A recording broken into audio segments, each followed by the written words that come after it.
الحمدللہ رب العالمین والعاقبۃ للمتقین والصلاة والسلام علی سید الانبیاء والمرسلین محمد وعلی آلہ واصحابہ اجمعین اما بعد فاعوذ باللہ من الشیطان الرجیم بسم اللہ الرحمن الرحیم کذبت قوم لوط بالنذر انا ارسلنا علیہم حاصبا الا آل لوط نجیناہم بسحر نعمتا من عندنا کذالک نجزی من شکر وَلَقَدْ أَنذَرَهُمْ بَطْشَتَنَا فَتَمَارَوْا بِالنُّذُرِ وَلَقَدْ رَاوَدُوهُ عَنْ ضَيْفِهِ فَطَمَسْنَا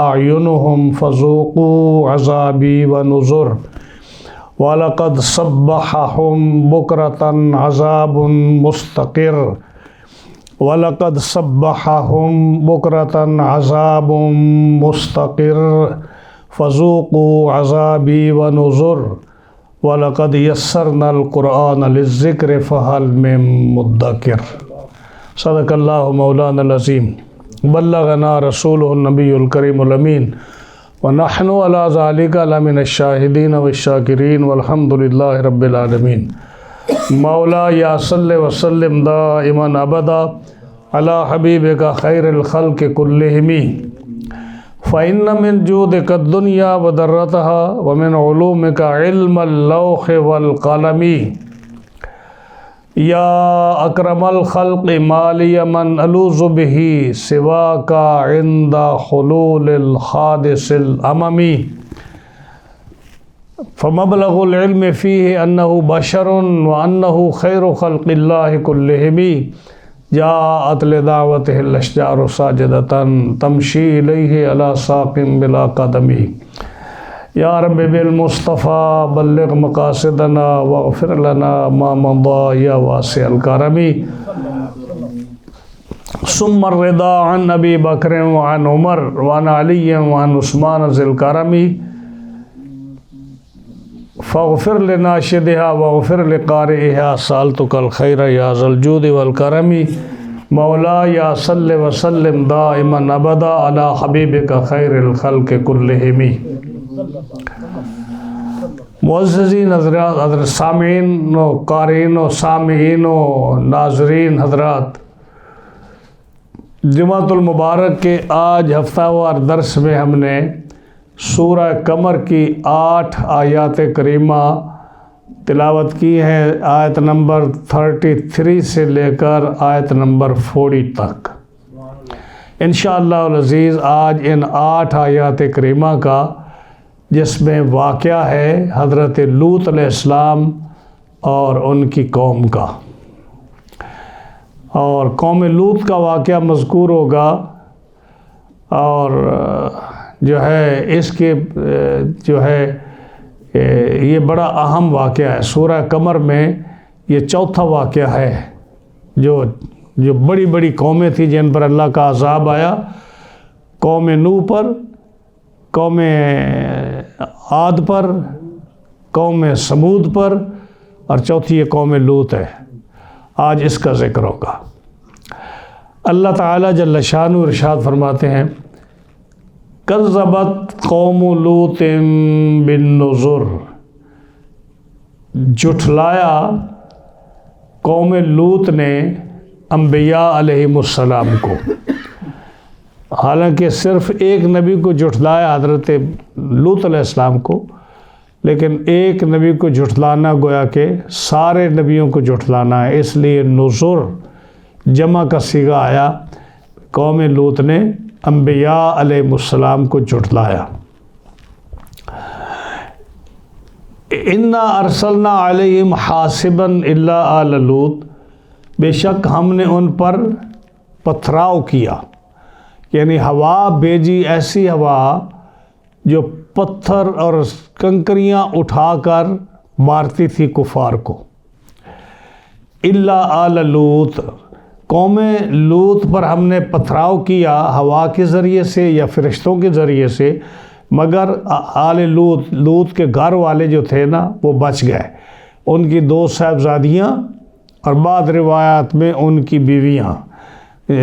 ایک بیوی تو کافرہ تھی جو ہلاک ہو گئی، لیکن جو بعض روایات میں آتا ہے، صاحب نے لکھا ہے کہ مفسرین نے کہ آپ کی جو اور بیویاں تھیں جو مومنہ تھیں وہ بچ گئیں، لیکن بعد نے لکھا ہے کہ صرف 2 بیٹیاں تھیں، بیوی کافرہ تھی۔ تو اگر جو بھی ہے آل لوط کے گھر والوں کو ہم نے بچا لیا، نجیناہم بسحر، ہم نے ان کو پچھلے پہر یعنی پچھلی رات کو سحری کے وقت فجر سے پہلے تھوڑا سا پہلے ہم نے ان کو بچا لیا۔ یہ بچانا جو تھا نعمت من عندنا، یہ اللہ تعالیٰ کی جو رب فرماتا ہے کہ ہماری نعمت کی وجہ سے ہوا ہے، کوئی اپنی بہادری سے نہیں بچ سکتا۔ کوئی آدمی اگر کسی بیماری میں، کسی عذاب میں، کسی تکلیف میں، اگر کسی چیز سے وہ آدمی مصیبت سے بچ جائے، وہ کہے کہ میرا کمال تھا، میں نے جو ہے اچھے ڈاکٹر سے علاج کرایا، وہ کہے میں نے غذا میں بڑی احتیاط کی، وہ کہے میں بڑی احتیاط کرتا تھا، گھر سے باہر نہیں نکلتا تھا، میں آب و ہوا کا بڑا خیال رکھتا تھا، میں ڈرائیونگ بڑی آرام سے کرتا تھا، یا میں کسی مصیبت، تکلیف، دکھ، بیماری، عذاب، جنگ میں بچ گیا ہوں، تو کہے کہ یہ میرا کمال ہے؟ نہیں، نعمت من عندنا، یہ ہماری نعمت ہے جو ہم کسی کو وہ تکلیف سے، عذاب سے، دکھ سے، مرنے سے بچا لیتے ہیں۔ تو کذالک نجزی من شکر، یوں ہی ہم صلہ دیتے ہیں اس آدمی کو جو ہمارا شکر ادا کرے۔ یعنی یہ قاعدہ بن گیا نا کہ جو اللہ کا شکر ادا کرے ہم اس کو اس طرح کی نعمت دیتے ہیں، اسی طرح کی جزا دیتے ہیں۔ تو دیکھو نبی کریم علیہ السلام کی امت جو ہے، اب یہ عذاب جو قوم فرعون پر آیا، قوم عاد پر آیا، قوم سمود پر آیا، قوم لوط پر آیا، قوم فرعون پر آیا، کتنے بڑے سخت عذاب تھے۔ کیا امت محمد صلی اللہ علیہ وسلم میں یہ گناہ نہیں ہے؟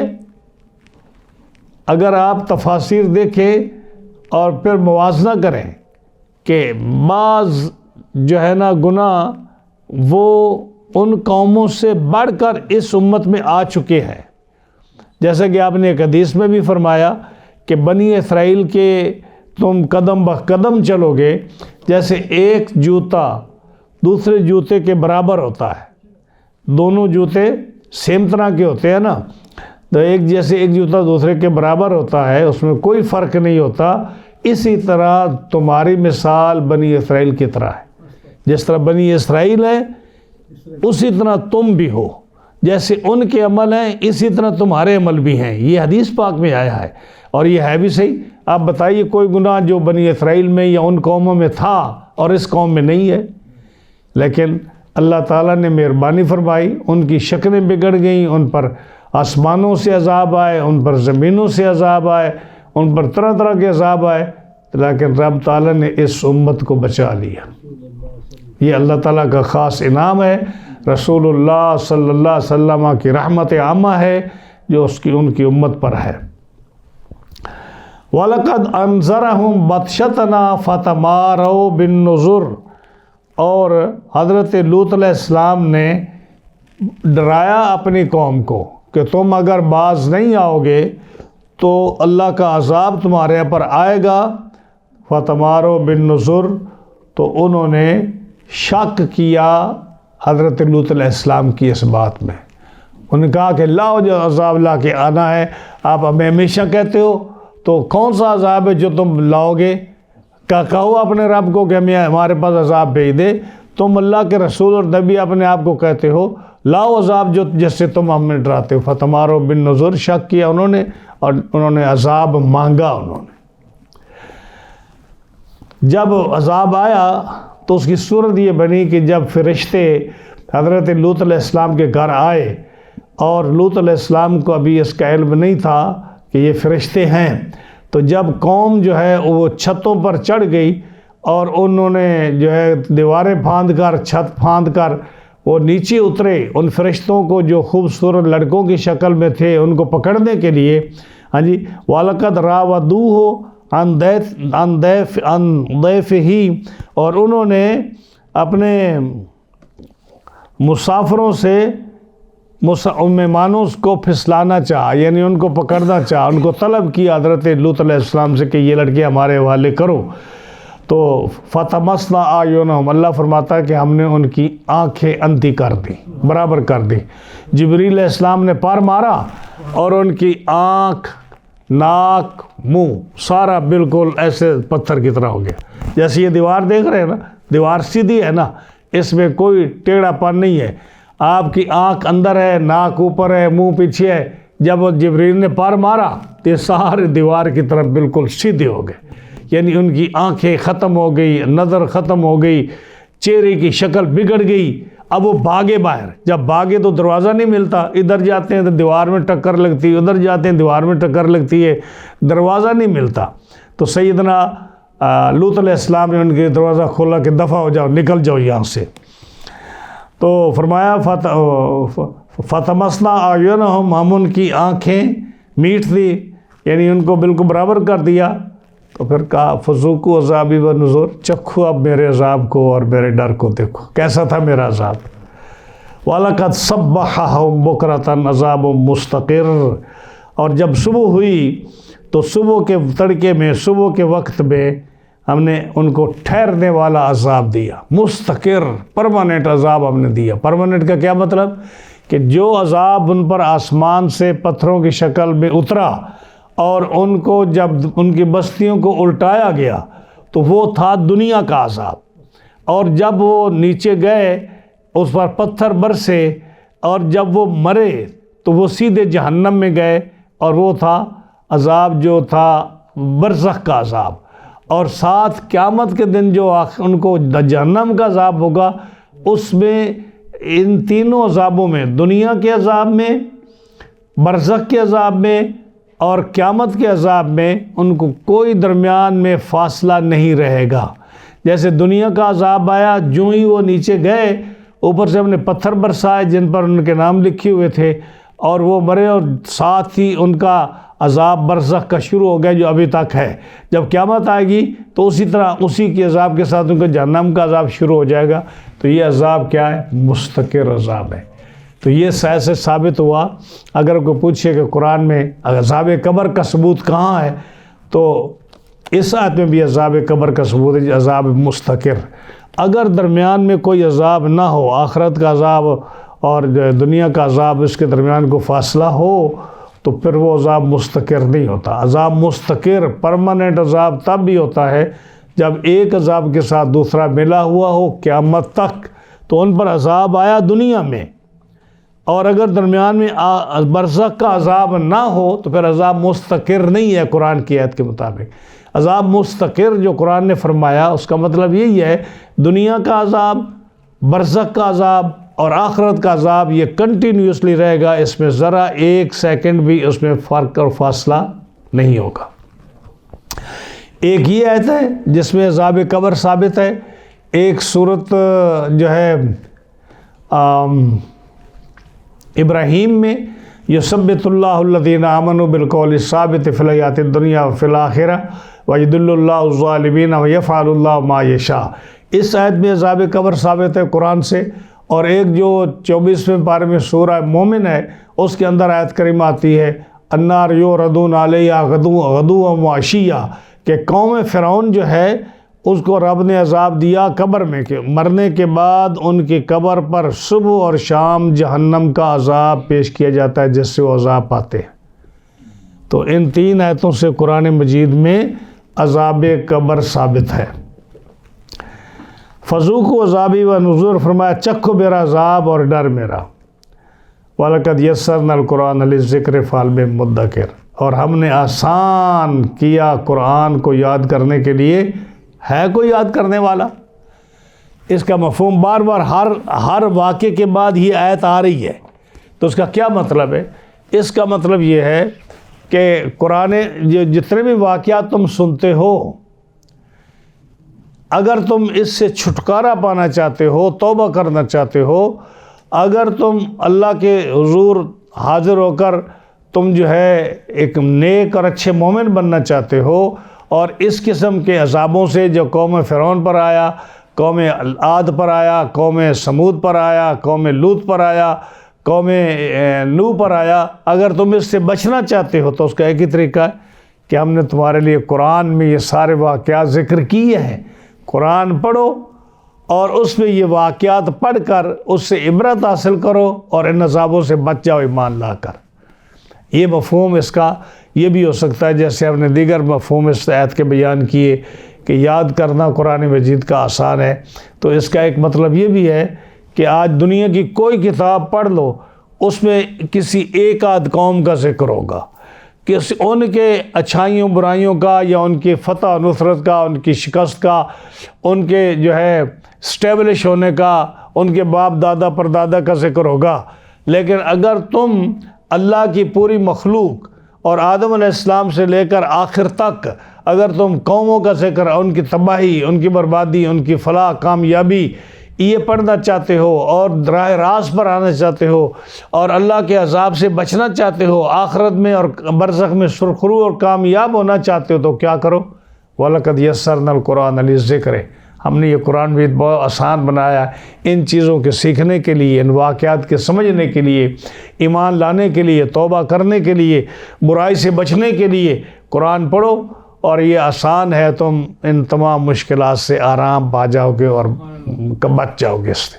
ہے کوئی کتاب قرآن کے علاوہ؟ قرآن ہی ایک کتاب ایسی ہے کہ جس سے تم پڑھو گے تو اگر اس کو غور سے پڑھو گے، اس پر عمل کرو گے تو تمہیں دنیا اور آخرت اور برزخ میں کامیابی نظر آئے گی۔ فرمایا یہ قرآن بار بار جو رب فرما رہا ہے ہم نے قرآن آسان کیا ہے، تو آپ دیکھ لو کتنی قومیں ہیں جو لوگ پڑھتے ہیں، ہاں جی، ہر زبان میں لوگ اس کا ترجمہ سمجھتے ہیں اور اتنا سمجھتے ہیں کہ کئی دفعہ تو ہم حیران ہو جاتے ہیں۔ ایک وہ ہمارے ہاں جیل میں ایک ہے برادر، تو اس کو میں ایسے ہی سمجھتا تھا، لیکن میں ایک دن گیا جب ایک ٹیئر میں تو اس نے مجھ سے 4 سوال کیے، میرا سر چکرا کے رکھ دیا اس نے۔ میں اتنا خوش ہوا، میں نے کہا تیرا اتنا مطالعہ قرآن کا ہے؟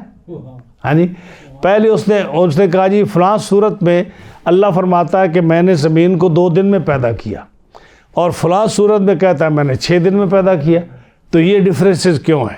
ایک صورت مومن میں، ایک اور ایک صورت فصلت میں ہے 6 دن میں پیدا کیا، اور ایک جو ہے اس نے اور مثال آیت نکالی۔ پھر دوسرا سوال پوچھتا ہے کہ اللہ تعالیٰ نے فرمایا کہ قیامت کا دن 50,000 سال کا ہوگا، یہ صورت معرج میں ہے، اور صورت جو ہے وہ کیا نام ہے اس کا سجدہ، اس میں ہے کہ 1,000 سال کا دن ہوگا۔ ہاں جی، ایک جگہ 50,000 کہتا ہے رب تعالیٰ، ایک جگہ 1,000 سال کہتا ہے، تو یہ آپس میں اختلاف کیوں ہے؟ مجھے وہ پوچھتا ہے۔ اور اسی طرح اس نے 1-2 سوال اور کی مجھ سے، ہاں جی، اور میں حیران ہو گیا کہ اتنا مطالعہ اس کا۔ ہاں جی، تو لوگ پڑھتے ہیں قرآن مجید، چاہے وہ عربی ان کو نہیں آتی، لیکن وہ اس کو غور سے پڑھتے ہیں۔ اسی طرح ایک اور صاحب کہنے لگے جی مجھے ربا کے بارے میں، سود کے بارے میں مجھے ایتیں نکال کے دو، قرآن مجید میں کہاں سے ہیں؟ تو یہ قرآن مجید جو ہے اتنی خوبصورت کتاب ہے، اس کو انسان پڑھے تو یقیناً اس کو کامیابی ملتی ہے اور وہ جو ہے ہدایت پاتا ہے وہ اس سے۔ تو آج جو ہے نا ذکر ہم سیدنا لوط علیہ السلام کی قوم کا ذکر کریں گے۔ حضرت لوط علیہ السلام ایک روایت کے مطابق آپ حضرت ابراہیم علیہ السلام کے بھتیجے ہیں، آپ کے بھائی کے بیٹے ہیں۔ بعض مفسرین نے اور بھی چیزیں لکھی ہیں کہ آپ کے چچا زاد بھائی ہیں، لیکن چچا زاد بھائی کا بھی قول آتا ہے، لیکن صحیح قول یہ ہے کہ حضرت لوط علیہ السلام جو ہے نا یہ بھتیجے ہیں حضرت ابراہیم علیہ السلام کی۔ جب حضرت سیدنا ابراہیم علیہ نبینا علیہ السلام نمرود کے ہاں اور شہر میں وہاں سے آپ نے ہجرت کی اور اپنے شہر گئے، تو وہاں جو ہے نا آپ کے ساتھ مختصر سا قافلہ تھا جو مسلمان تھے۔ ایک حضرت ابراہیم علیہ السلام تھے، ایک آپ کی جو کزن تھی، جو بیوی آپ کی تھی حضرت سارہ خاتون، وہ آپ کی کزن تھی، ایک وہ تھی ایمان لائی، اور جو ایک تھے حضرت لوط علیہ السلام جو آپ کے بھتیجے تھے۔ یہ 3 آدمی مسلمان کا گروہ جو ہے یہ آپ کو وہاں سے عراق سے ہجرت کر کے ترکی پہنچا، اور ترکی اس کے ایک شہر سے ہجرت کر کے، جو ترکی میں آج کا وہ شہر ہے، وہاں سے ہجرت کر کے پھر فلسطین آئے۔ فلسطین جو تھا یہ آپ کی جگہ تھی جہاں حضرت ابراہیم علیہ السلام اور حضرت لوط علیہ السلام آ کر ٹھہرے۔ حضرت لوط کا نام لوط کیوں ہے؟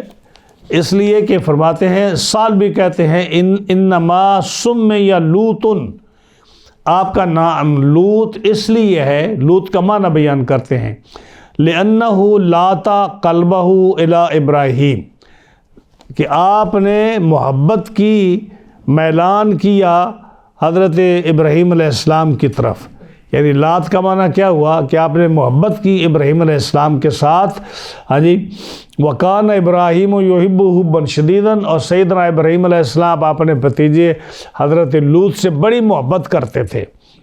ہاں جی، اس لیے ان کا نام لوط پڑ گیا کہ یہ محبت کرتے ہیں، ابراہیم علیہ السلام تھے، ابراہیم علیہ السلام ان سے محبت کرتے ہیں، تو یہ معنی لوط کا ہے کہ محبت کرنے والا ابراہیم علیہ السلام سے، اور ابراہیم علیہ السلام ان سے محبت کرتے ہیں، یہ معنی ہے لوط کا۔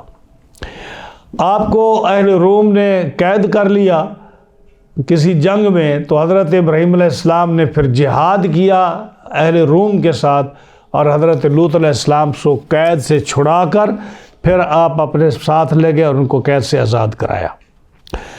حضرت لوط علیہ السلام ابراہیم علیہ السلام کے پاس فلسطین میں تھے، تو اللہ تعالیٰ نے 5 شہر جو تھے نا بڑے بڑے، ان کے ساتھ قصبے بھی تھے، تھوڑے دیہات بھی تھے، لیکن بڑے شہر جو تھے 5 تھے جن کے نام مختلف ہیں۔ بعض کتابوں میں ان کا نام ہے سدوم، سودوم بھی اس کا نام لکھا گیا ہے، سدوم بھی لکھا گیا ہے، حرائمہ، عمودہ، دماز اور عرایا، یہ 5 مشہور شہر تھے جن کی طرف حضرت لوط علیہ السلام کو نبی بنا کر، رسول بنا کر بھیجا گیا۔ آپ اس قوم میں سے نہیں تھے، جیسے ہوتا ہے نا کہ حضرت جو تھے سمود علیہ السلام، حضرت عاد علیہ السلام، حضرت ہود علیہ السلام اپنی قوم کے فرد تھے، اس طرح حضرت لوط علیہ السلام اس قوم کے فرد نہیں تھے، آپ باہر سے آئے تھے، لیکن ان 5 شہروں کی طرف حضرت لوط علیہ السلام کو نبی بنا کر بھیجا گیا۔ اور یہی اعتراض ان کو تھا، ان 5 شہر والوں کو، قوم لوط کو، وہ کہتے تھے آپ ہمارے رشتہ دار نہیں ہیں، آپ ہماری قوم سے نہیں ہیں، آپ ہمارے قبیلے کے نہیں ہیں، آپ باہر سے آئے اور آپ ہمارے اوپر حکومت کرتے ہیں، آپ ہمارے نبی بن گئے، ہمارے رسول بن گئے، اور کہتے ہیں کہ ہم آپ کی اطاعت کریں، جبکہ ہمارا اور آپ کا کوئی رشتہ نہیں ہے، کوئی تعلق نہیں ہے۔ تو یہ سے معلوم ہوا کہ حضرت لوط علیہ السلام اس قوم کے فرد نہیں تھے، حضرت ابراہیم علیہ السلام کے ساتھ تھے، اور پھر آپ کو رسول اور نبی بنا کر ان 5 شہروں کی طرف بھیجا گیا۔ ان شہروں کے بعض نام جو ہے نا، جیسے اور بھی ان کے نام عاصر، اروما، سندہ، عمرہ، دوما، یہ بھی ان شہروں کے نام بعض مفسرین نے لکھے ہیں۔ تو جو بھی ہو، یہ 5 شہر تھے جن کا نام متفقات ہے۔ آپ ہسٹری پڑھیں گے نا حضرت لوط علیہ السلام کی، تو آپ یہ پڑھیں گے کہ ان کو متفقات کا نبی بنا کر بھیجا گیا۔ متفقات کا کیا معنی ہے؟ متفقات کا معنی وہ 5 شہر جن کو مقلبات کہتے ہیں۔ مقلبات بھی جن کا نیچے والا حصہ اوپر اور اوپر والا حصہ نیچے کر کے، جن کو عذاب کے طور پر جن کو اس گڑھے میں، سمندر میں پھینک دیا گیا، اس لیے اس کو مقلبات کہتے ہیں۔ جس چیز کا بدل دینا، یعنی نیچے والا حصہ اوپر کر دینا، اوپر والا نیچے کر دینا، اس لیے ان کو مقلبات کہتے ہیں۔ مقلبات جمع ہے، جمع مؤنث ہے، اور متفقات بھی جمع مؤنث ہے، تو شہر چونکہ مؤنث آتا ہے، اس لیے کہا کہ یہ 5 شہر جن کا نیچے والا حصہ اوپر، اوپر والا نیچے کر دیا گیا، تو ان 5 شہروں مقلبات کو متفقات کہتے ہیں۔ تو کیا معنی ہوا کہ حضرت لوط علیہ السلام ان 5 شہروں کی طرف نبی اور رسول بنا کر بھیجے گئے۔ یہ 5 شہر قریب قریب تھے، یہ اردن میں ہے۔ اردن کے ایک جو پہلے سیریا ہوا کرتا تھا، آج کل اردن ہے، تو اردن اس وقت بھی تھا جو سیریا کا حصہ تھا۔ اردن کے یہ ایک طرف، یعنی جہاں اسرائیل ہے، اسرائیل اور اردن کے درمیان یہ 5 شہر واقع تھے، جس کو آج بحر میت، ڈیڈ سی بھی کہتے ہیں۔ تو یہ ڈیڈ سی اسی کا نام ہے ان 5 شہروں کا جہاں وہ غرق ہوئے. اور بحر مردار فارسی میں اس کو کہتے ہیں، بحر مردار کہتے ہیں فارسی میں، ڈیڈ سی انگلش میں کہتے ہیں، اور بحر میت بھی اس کو کہتے ہیں. تو یہ وہ جگہ ہے جو آج بھی موجود ہے. لیکن آج کی تاریخ بڑی عجیب ہے. اس وقت تو یہ حالت تھی جب یہ شروع میں عذاب آیا تو وہ اتنا اس کا تعلق چونکہ سمندر سے ٹوٹ گیا، کیونکہ سمندر کے ساتھ اس کا کوئی لنک نہیں ہے اس بحر میت کا، آج بھی نہیں ہے، اس وقت بھی نہیں تھا. کیونکہ جب جبریل علیہ السلام نے اس زمین کو اٹھایا تو 7 زمین نیچے، زمینیں 7 ہیں، ایک زمین نہیں، 7ویں زمین کے نیچے سے اس پورے شہر کی جڑیں جو تھیں، یعنی 7 زمینوں کو اٹھا کر حضرت جبریل امین آسمان پر لے گئے، آسمان کے ساتھ لے کے، یہاں تک کہ آسمان کی مخلوق نے ان شہروں کے کتوں کی آواز اور مرغوں کی آواز سنی، اور جب اوپر آسمان کے قریب پہنچے تو حضرت جبریل امین نے اس پر اپنے پر کو ایسے الٹا دیا. تو جب وہ 7 زمینوں کی گہرائی سے ان کو اٹھا کر لے کے گئے تھے تو کتنا گہرا ہوگا وہ گڑھا، اسی گڑھے میں جب پھینکا تو وہ جو تھے نا الٹے، وہ نیچے گر گئے. اب اوپر سے جو ہے پتھروں کی بارش شروع ہو گئی، اور وہ پتھر ایسے جیسے صاحب تفسیر زاد المسیر ابن جوزی، علامہ ابن جوزی نے اپنے تفسیر میں لکھا کہ سفید پتھر جو تھے ان پر سیاہ نقطے تھے، اور جو سیاہ پتھر تھے ان پر سفید نقطے تھے، اور ان پر ہر مجرم کا نام لکھا ہوا تھا کہ یہ پتھر کس کو لگے گا، یہ پتھر کس کو لگے گا، یہ پتھر کس کو لگے گا. اور وہ پتھر جو ہیں وہ جب وہ اوندے زمین پر نیچے ان کا اوپرلا حصہ نیچے والا اوپر کر کے پھینکا گیا، تو اب وہ جو پتھر تھے وہ پتھر ان کے اندر بجلی تھی.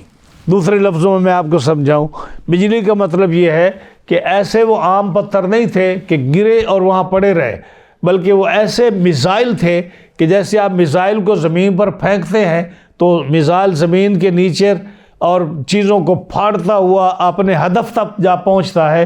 وہ پتھر جو تھے ان کو جو سورہ والنازعات میں غالباً والنازعات میں اس کا ذکر ہے، اور دوسرا اس صورت میں ذکر ہے، اور بھی کئی مقامات پر ذکر ہے کہ وہ پتھر جو تھے وہ میزائلوں کی طرح تھے جن کو ہوا نے پھینکا، یا دوسرا ہے کہ ہوا پر چونکہ فرشتے معمور تھے اس لیے بعض تفسیروں میں آتا ہے کہ فرشتوں نے پھینکا، اور بعض روایتوں میں آتا ہے کہ ہوا نے پھینکا.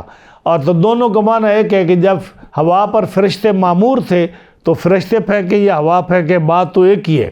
لیکن وہ جب پھینکتے تھے وہ اتنے زبردست، اتنے ٹارگٹ پر لگنے والے تھے، ایسی ان کے اندر جو تھی وہ کیا نام ہے جس کو آپ بولتے ہیں میزائل ٹائپ کے تھے، کہ وہ رستے میں کوئی چیز ان کے لیے رکاوٹ نہیں بنتی تھی. وہ سیدھا جو ہے جس پر نام لکھا ہوتا تھا اسی آدمی پر جا کر اوپر سے وہ پتھر لگتا اور وہ وجہ کا وہ آدمی ڈھیر ہو جاتا وہاں. تو یہ تھا دنیا کا عذاب. اور جب وہ مرے تو ساتھ ہی ان کا برزخ کا عذاب جو ہے وہ شروع ہو گیا، اور ابھی تک وہ عذاب جاری ہے. میں ایک لاسٹ نائٹ غالباً میں کمنٹری سن رہا تھا، اس میں بتا رہے تھے کہ پچھلے سال 2021 میں اس جو بحر میت ہے ریڈ ڈیڈ سی، اس کے ساتھ ایک اور تالاب اور سمندر چھوٹا سا ظاہر ہوا. پچھلے سال کی بات ہے. یہ جو جارڈن گورنمنٹ ہے انہوں نے اس کی رپورٹ شائع کی. انہوں نے کہا کہ وہ جو ہے نا پچھلے سال ظاہر ہوا 21 میں، اور وہ خون کا تھا، وہ پانی نہیں تھا، وہ خون تھا. اور ہم نے اس کو لیبارٹری میں ٹیسٹ کیا، اس کو چیک کیا، ہمیں کوئی سمجھ نہیں آئی کہ یہ کیا ہے. تو تھا وہی، حالانکہ کسی سمندر کے ساتھ اس کا لنک نہیں ہے، کسی پانی کے ساتھ اس کا لنک نہیں ہے، کسی دریا کے ساتھ اس کا لنک نہیں ہے، وہ پانی اسی میں ہے. اور اس بحر میت جو ہے ڈیڈ سی، اس کی ایک خصوصیت جو آج کل سائنٹسٹ اور یہ لوگ بیان کر رہے ہیں وہ یہ ہے کہ اس میں کوئی چیز غرق ہوتی نہیں. اگر آدمی اس میں جو گہرا ہے سمندر ہے، بحر میت جو ہے اس کے اندر آدمی چھلانگ لگائے، اس کے اندر آدمی گر جائے تو وہ آدمی ڈوبتا نہیں ہے. وہ ڈوبتا نہیں ہے۔ اور وہ جو ہے انہوں نے پکچریں دکھائی اس کی کہ جو لوگ وہاں سیر و تفریح کے لیے جاتے ہیں وہ وہاں جیسے ایسے کر کے نا منہ اوپر اور پشت نیچے کر کے اس میں وہ جیسے آرام دہ صوفہ پر یا کرسی پر بیٹھتے ہیں ایسے وہ پانی میں بیٹھتے ہیں اور وہ نیچے ڈوبتے نہیں ہیں۔ کیوں نہیں ڈوبتے؟ اس کی جو وجہ انہوں نے بیان کی، انہوں نے کہا کہ میگنیزیم، کیلشیم اور جتنے بھی یہ کیمیکل ہیں، نمکیات جتنی بھی ہیں، یہ اس پانی میں اتنی ہیں جو کہیں جا کر باہر مکس نہیں ہوئی، اور وہ پانی اتنا ہیوی ہو چکا ہے اس کے بعد، چونکہ کسی سمندر سے وہ مکس نہیں ہوتا، وہ اتنا ہیوی ہو چکا ہے کہ وہ کسی چیز کو نیچے جانے دیتا نہیں۔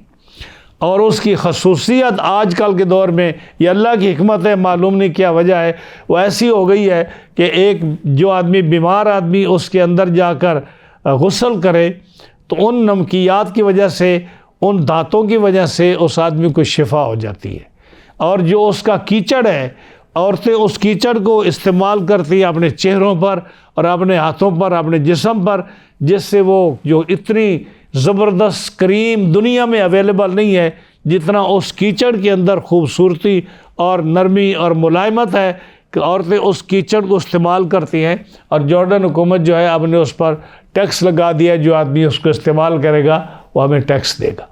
یعنی کہنے کا مقصد یہ ہے کہ اللہ بہتر جانے کہ اس کی کیا حکمت ہے۔ اور میں نے جہاں تک اس کو سنا کہ مسلمان، یہود اور عیسائی، چونکہ ان کو پتہ ہے کہ یہ عذاب کی جگہ ہے، وہ اس میں غسل نہیں کرتے، لیکن دنیا کے بہت سارے ممالک کے لوگ جا کر وہاں سیر کرتے ہیں اور اس پانی کے اندر جا کر نہاتے ہیں، ان کی بیماریوں سے ان کو شفا ملتی ہے۔ اور چونکہ اس پانی کے اندر یہ بہت سارے نمکیات ایسی ہیں جن کی وجہ سے ان کو صحت ٹھیک ہوتی ہے، عورتیں جا کر غسل کرتی ہیں اور وہ جا کر اس پانی کے اندر وہ مٹی اپنے چہروں پر، ہاتھوں پر ملتے ہیں، چونکہ ان لوگوں کا عقیدہ کوئی نہیں ہے لیکن اس سے وہ فائدہ اٹھاتے ہیں۔ لیکن وہ جو سطح سمندر سے بہت ہی گہرائی میں ہے وہ حصہ وہ آج بھی موجود ہے، اور وہ آج بھی ہر پوری دنیا جانتی ہے کہ یہ وہ جگہ جہاں اللہ کا عذاب نازل ہوا، وہ اسرائیل اور جارڈن کے بارڈر پر وہ جگہ ہے جس میں لوگ جا کر دیکھتے ہیں اس جگہ کو۔ ہم بھی جب گزرے اس سے، لیکن ہم تو اس طرف نہیں گئے، اس لیے کہ اس عذاب کی جگہ پر تو نبی کریم علیہ السلام نے فرمایا ہے کہ عذاب کی جگہ پر نہ ٹھہرو، بھاگ کر نکل جاؤ، چاہے جائے کہ لوگ جا کر وہاں غسل کرتے ہیں، وہاں جا کر دیکھتے ہیں، تو جو بھی ہے، لیکن وہ عذاب آج بھی موجود ہے۔ اور وہ عذاب کیسا موجود ہے؟ جب میدان محشر ہوگا، قیامت کا دن ہوگا، تو سارے میدان محشر میں سب لوگ جتنے بھی موجود ہوں گے وہ چیخ و پکار زمین سے سنیں گے، وہ چیخ و پکار، رونے کی آواز سنیں گے۔ جب پوچھیں گے کہ یہ کون سی آواز ہے، کس کی آواز ہے، تو کہا جائے گا یہ قوم لوط کی آواز ہے جن کو عذاب ہو رہا ہے، تو ان کو بلاؤ۔ جب اس قوم کو بلایا جائے گا، جب قیامت کے میدان میں بلایا جائے گا، تو فوراً پھر ان کو الٹا کر کے، الٹا لٹکا کر دوزخ میں بھیج دیا جائے گا سب سے پہلے۔ تو گویا کہ ان کا عذاب دنیا میں تھا، برزخ میں ہے، اور آخرت میں بھی سب سے زیادہ عذاب ان کو لٹکا کر سب سے پہلے ان کو جہنم میں بھیجا جائے گا۔ تو یہ قوم جو تھی، یہ اتنی ظالم قوم تھی، یہ اتنا بڑا گناہ تھا ان کے اندر کہ یہ ان لوگوں کا ان کا گناہ کیا تھا؟ مفسرین نے فرمایا کہ ان کا گناہ تھا کہ بت پرست تھے، بتوں کی پوجا کرتے تھے۔ دوسرا گناہ ان کا یہ تھا کہ یہ قوم لوط کا عمل کرتے تھے، یعنی مردوں سے بدفعلی کرتے تھے، یہ دوسرا عذاب گناہ تھا ان کا۔ اور یہ گناہ اتنا جو ہے، اتنا عذاب اس کا ہے کہ جو قابل معافی نہیں ہے، قابل معافی نہیں ہے، جس کے لیے آج پوری دنیا جو ہے اس گناہ میں مبتلا ہو چکی ہے، اور یہ ہلاکت کا سب سے بڑا سبب ہے، اور اس کا عذاب بہت سخت ہے۔ اللہ تعالیٰ کی ذات اس کو برداشت نہیں فرماتی، اور اس پر جس قوم میں کے اندر یہ گناہ کثرت سے ہو جائے وہ قوم عذاب کے لپیٹ میں آ جاتی ہے۔ تیسرا ان کا گناہ تھا، وہ قزاق تھے، ڈاکو تھے، چور تھے۔ آدمی کو مسافر گزرتا، اس کو لوٹ لیتے اور لوٹ کر اس کا سامان چھین لے جاتے۔ اور مساحقہ ان کی عادت تھی، کبوتر بازی، کبوتروں کے ساتھ کھیلا کرتے تھے وہ. یہ کبوتر بازی جو لوگ کبوتروں سے کھیلتے ہیں، یہ گناہ انہی کا ایک شروع کیا ہوا قوم لوط کا. سیٹیاں بجانا، کہ آپ دیکھتے ہو یہ جو لوگ کسی کو بلانا ہو تو بڑی زبردست قسم کی سیٹی بجاتے ہیں، وہ کتنے کتنے میل دور سنی جاتی ہے. تو یہ اسپیشل ایک طریقہ ہے سیٹی بجانے کا. تو یہ بھی قوم لوط کا ایک عمل تھا، وہ سیٹی بجانے میں بڑے ماہر تھے. بٹیر لڑانا، یہ بھی ان کا ایک شغل تھا. جیسے آج لوگ بٹیر لڑاتے ہیں، مرغے لڑاتے ہیں، کتے لڑاتے ہیں، ریچھ کتے کی لڑائی ہوتی ہے، تو یہ وہ بٹیر لڑایا کرتے تھے. پتھروں سے لڑنا، پتھر جو ہے نا پتھریاں اٹھا کر ایک دوسرے کو مارنا، یہ بھی ان کا شغل ہوا کرتا تھا. بلکہ کئی دفعہ ایسا ہوتا کہ پیالے کے اندر پتھریاں رکھ لیتے. ہر آدمی جو تھے چوک میں بیٹھ جاتے اور رستوں پر بیٹھ جاتے، پیالے میں پتھریاں رکھ لیتے، اور جب کوئی مسافر گزرتا اور خوبصورت لڑکا ہوتا یا کوئی مرد ہوتا خوبصورت، تو ہر آدمی اس کو پتھریاں مارتے. جس کی پتھری اس کو لگ جاتی اس کو اپنے لیے چن لیتے کہ یہ ہمارے لیے آیا ہے، اور اس کے ساتھ وہ گناہ میں مبتلا ہو جاتے. ایسے ظالم لوگ تھے یہ. اسی طرح گولی کھیلنا، یہ جو بچے کھیلتے ہیں اس کے ساتھ، بنٹوں کے ساتھ کیا بولتے ہیں اس کو، ہاں جی، اس کے ساتھ کھیلنا، یہ بھی ان کا ایک طریقہ تھا. شراب پینے کے وہ عادی تھے. مزامیر بجانا، یہ جو گانے بجانے کے آلات ہوتے ہیں مزامیر، یہ بجانا ان کا. اور اسی طرح مہندی سے ہاتھ پاؤں رگنا، یعنی مرد جو تھے وہ ہاتھوں پر مہندی لگاتے، پاؤں پر مہندی لگاتے، جو کہ اسلام میں منع ہے. اسلام میں یہ مہندی صرف عورتوں کے لیے ہے. ان کے لیے نبی کریم علیہ السلام نے فرمایا کہ عورت ہاتھ اور پاؤں پر مہندی لگائے. جی، لیکن مردوں کے لیے ہاتھ پر مہندی لگانا، پاؤں پر مہندی لگانا یہ حرام ہے، یہ منع ہے. تو وہ کیا کرتے تھے؟ ہاتھ پاؤں پر مہندی لگاتے تھے. مہمان کو گھر میں جگہ نہ دینا، مہمان نوازی سے بڑے مخالف تھے، مہمان کو جگہ نہیں دیتے تھے. مسافر ہوتا، کوئی غلہ لینے آتا غریب آدمی، اسے پیسے لے لیتے اور اس کو غلہ نہ دیتے تھے. ہاں جی، اسی طرح ان کا جب کسی سے مذاق کرتے تو اس میں گالیاں نکالتے. جیسے آج کل بھی لوگوں کی عادت ہے، مسلمانوں میں بھی کئی دفعہ دیکھا ہے، کسی کو بلاتے ہیں تو گالی دے کر بلاتے ہیں، یا کسی سے گفتگو کرتے ہیں تو بات میں اس کو گالی دیتے ہیں، اور اس کو بڑا جو ہے نا اس کو کوئی بندہ عیب نہیں سمجھتا. یہ بھی قوم لوط کا عمل ہے. اسی طرح جو ہے چلنے والے جو آدمی راہ گزر ہوتے ہیں ان سے مذاق کرنا، مسخرہ پن کرنا، گالیاں بھی دینا، ان کو مسخرہ کا پن کرنا. جو گزر رہا ہے اس سے مذاق کرنا، اس کی بےعزتی کرنا، یہ ان کا طریقہ تھا. لوگوں کے روبرو ننگا ہو جانا، یعنی آدمی گزر رہا ہے، عورت گزر رہی ہے، ان کو پرواہ نہیں، اپنے کپڑے اتار دینا، یا ان کے سامنے جو ہے اپنا سطر کھول دینا، اس کو عیب نہ سمجھنا، یہ بھی ان کی عادت تھی. اور اس کو گوز مارنا، یعنی ہوا چھوڑنا. آج کل جیسے بہت سارے لوگ ہم نے دیکھا، بہت سارے لوگ بیٹھے ہوں تو کسی کو پرواہ نہیں، اچانک اتنا آواز چھوڑتے. حالانکہ یہ بری بات ہے، یہ قوم لوط کا عمل ہے. داڑھی منڈانا، یہ بھی قوم لوط کا عمل ہے. اب دیکھو کتنے گناہ ہیں جو لوگوں کے اندر ہیں، یہ قوم لوط کا عمل ہے.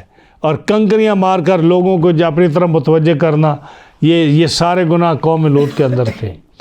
یہ حرکتیں ان کے اندر تھیں. آپ نے ان کو بڑا سمجھایا. جب بار بار سمجھایا تو کہنے لگے یار کیوں ہمیں تنگ کرتے ہو، آخر کار تم جو اپنے آپ کو نبی اور رسول کہتے ہو، لاؤ اپنے رب کا عذاب اور ہمیں ختم کر دو. یہ ان کا جو تھا نا، بار بار حضرت لوط علیہ السلام کو یہ کہتے کہ آپ عذاب لاؤ، ہمیں ختم کر دو. تو آپ جب ہماری قوم کے نہیں ہیں، ہمارے اوپر آپ حکومت کرنا چاہتے ہیں، ہم آپ کی بات نہیں مانتے. ہاں جی، یہ 5 شہر جو تھے ان کے اندر یہ بات تھی. جب بار بار انہوں نے تنگ کیا تو سیدنا حضرت لوط علیہ السلام نے پھر اللہ سے دعا کی، یا اللہ یہ میری بات نہیں سنتے اور آگے سے اور زیادہ جو ہے یہ میرے ساتھ زیادتی کرتے ہیں، میری بات نہیں سنتے. یا اللہ ان کو اپنا عذاب بھیج، اور یہ عذاب مانگتے ہیں۔ جب یہ کہا تو اللہ تعالیٰ نے، ایک روایت میں آتا ہے کہ 12 فرشتے بھیجے۔ وہ 12 فرشتے جو ہے 12 فرشتے بھیجے، بعض روایات میں آتا ہے کہ 3 فرشتے ہیں۔ وہ 12 فرشتے ہوں یا 3 ہوں، اللہ تعالیٰ نے وہ بھیجے۔ وہ آئے سیدھے پہلے سیدنا ابراہیم علیہ السلام کی طرف، جس کا ذکر سورہ ہود میں بھی ہے، اور جو ہے سورۃ زاریات میں بھی غالباً ہے اس کا ذکر، کہ وہ ابراہیم علیہ السلام کے پاس آئے۔ جب ان کے پاس آئے تو انہوں نے، فرشتوں نے اللہ سے یہ عرض کیا تھا، یا اللہ ہمیں ابراہیم علیہ السلام کے پاس جانے کی اجازت دے دے، ہم ان کی زیارت بھی کریں اور ان کو خوشخبری بھی دیں۔ تو جب آپ کے پاس آئے، انہوں نے خوشخبری دی کہ اے ابراہیم علیہ السلام، آپ کے ہاں آپ کا بیٹا اسحاق پیدا ہوگا، اور اسحاق کے بعد یعقوب پیدا ہوگا۔ یعنی اسحاق علیہ السلام کی بھی خوشخبری دی، یعقوب علیہ السلام کی بھی خوشخبری دی، جس میں آتا ہے کہ حضرت سارہ خاتون نے جب سنا، وہ ایک کونے میں چھوٹے کمرے میں ساتھ سن رہی تھی، تو انہوں نے کہا، ایسے جیسے عورتیں کرتی ہیں نا، ہمارے پنجاب میں بھی یہ ہے، ایسے ناک پر ہاتھ رکھ دی، ہائے یہ کیسے ہو جائے گا، ایسے۔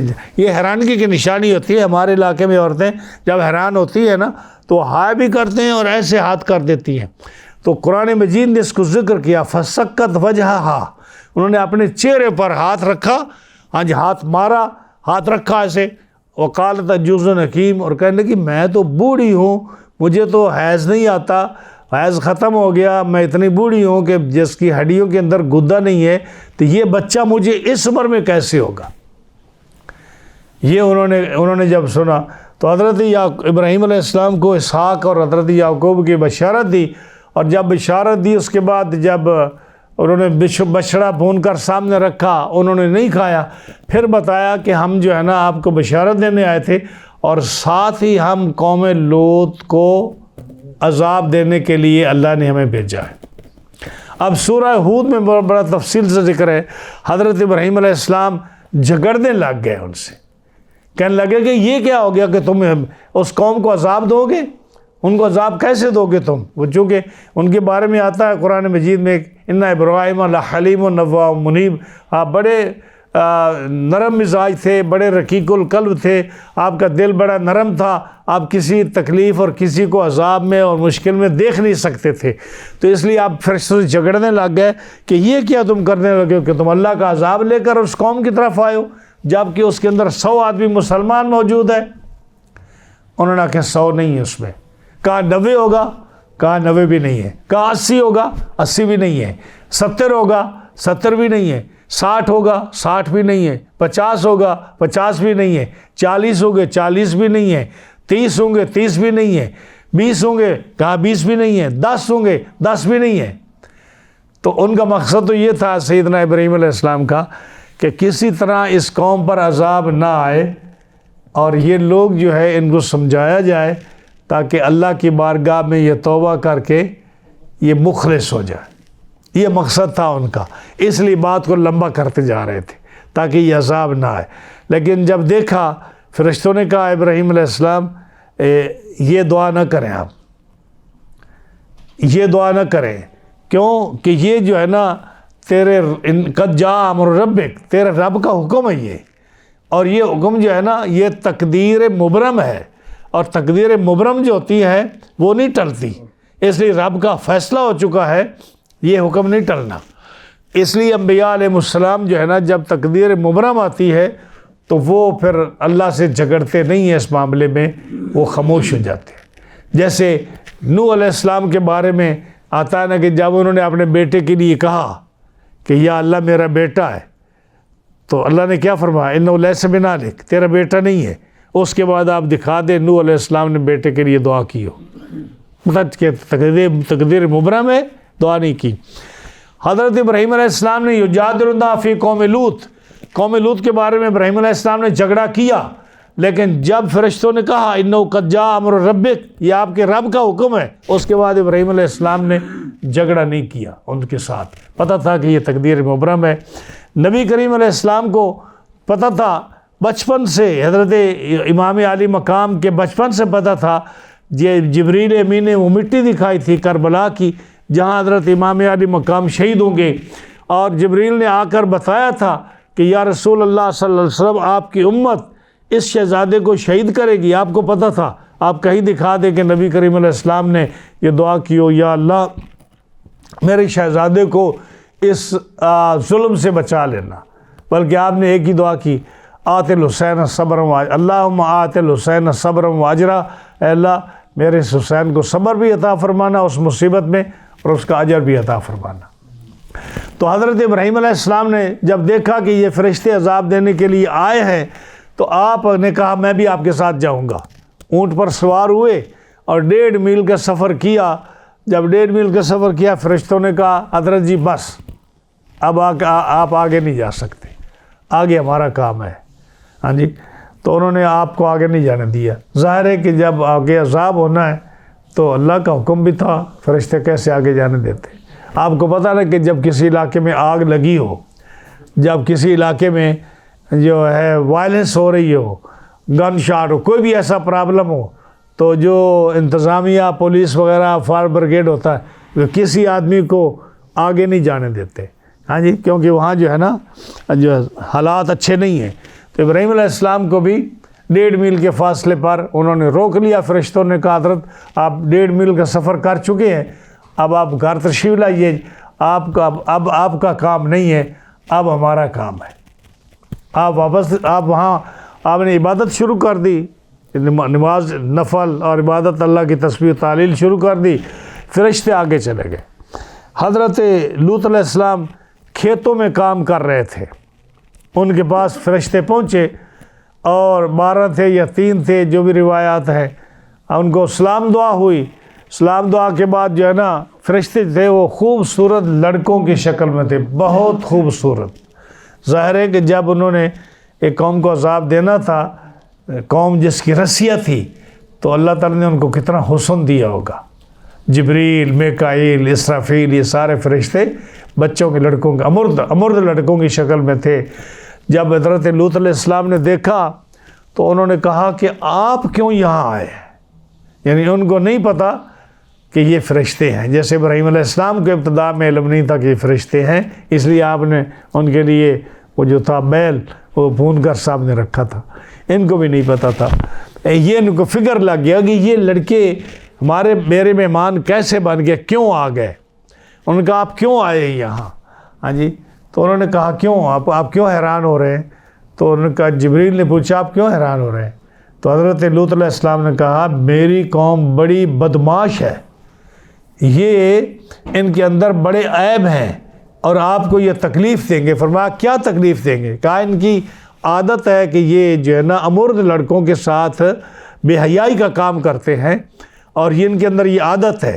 جبریل امین نے حضرت اس میکائیل کو اشارہ کیا کہ یہ ایک شہادت ہو گئی، ایک گواہی ہو گئی اس قوم کے خلاف اللہ کے نبی کی۔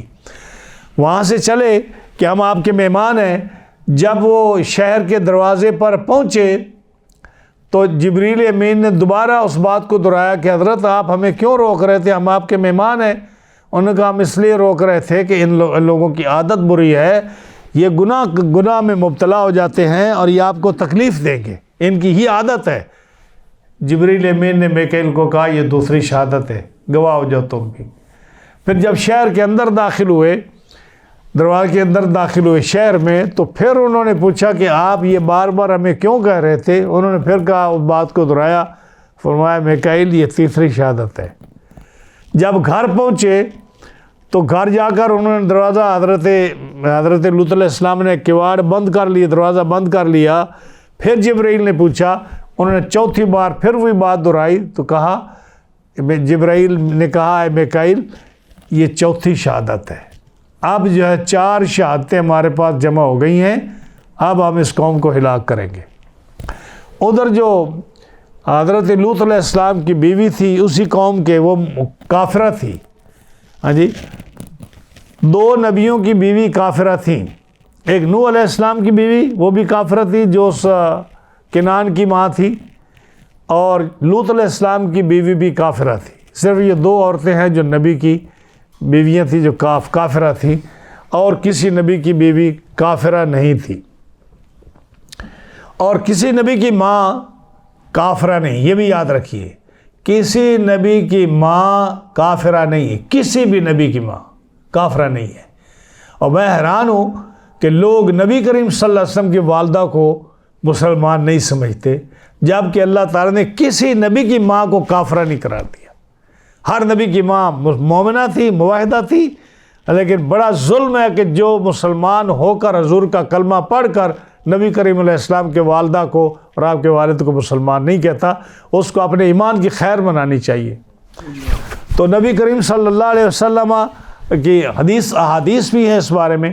بہرحال حضرت لوط علیہ السلام جب انہوں نے دیکھا کہ بیوی نے لوگوں کو خبر کر دی ہے، وہ لوگ چاروں طرف سے آ گئے، انہوں نے گھر کو گھیر لیا، دروازہ بند تھا، چھت پر چڑھ گئے، دیواریں پھاند کر اندر آ گئے.